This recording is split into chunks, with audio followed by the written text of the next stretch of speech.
Because transgender and gender nonconforming individuals face difficulty accessing health care, do you support requiring health care and health insurance providers to follow non-discrimination policies? In addition, the health care they need would include transgender hormone therapy and gender confirming therapies. Do you support including these in healthcare coverage? And this is a question from Mika Jane Covington of Council Bluffs. Well, I am against discrimination in all its forms, especially when it comes to healthcare, which is a most basic need and what I believe to be a right. And so I am in favor of ensuring that no one is discriminated against. And when it comes to coverage for those things, this is something that, what we're hearing this debate right now play out and at a large level, obviously, specifically when it comes to bathrooms and those issues.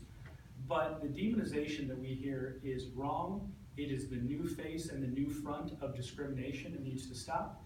And there is absolutely no one who is going to be seeking these medical procedures, the hormones needs, etc., who it's not a need for. No one is going to go out there and seek these services unless they absolutely need it. And it's what, it addresses something that they need. And so this isn't something that's going to be abused in any way, shape, or form. And that's what I've heard in the past come from the Republican side, that somehow people are going to go in and get unnecessary hormone therapies, which is a ridiculous concept. I think we all understand. Because transgender and gender non-conforming individuals face difficulty accessing health care, do you support requiring health care and healthcare insurance providers to follow non-discrimination policies? In addition, the health care they need would include transgender hormone therapy and gender confirming therapies. Do you support including these in healthcare coverage? Yes, I do. The state of Iowa has been at the forefront of anti-discriminatory laws over the last 150, 200 years. And discrimination in all its forms is something that I was raised to avoid and not believe in. And this is a classic example. When you start discriminating individuals because of sexual orientation, you're doing a disservice to the state, to this country. I would be opposed to preventing people from utilizing their health insurance for their benefit in that form, and I'll fight for any legislation that does the same. Because transgender and gender nonconforming individuals face difficulty accessing health care, do you support requiring health care and health insurance providers to follow non-discrimination policies? In addition, the health care they need would include transgender hormone therapy and gender confirming therapies. Do you support including these in healthcare coverage?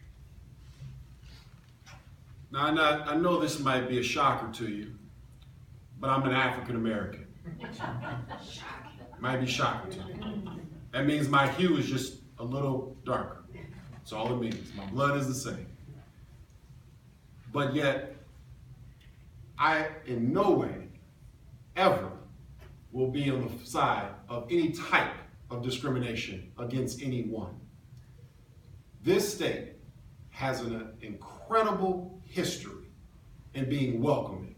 In fact, the very first case that the Iowa Supreme Court, which made itself up at that time, was based on a slave going away from Missouri and coming up north.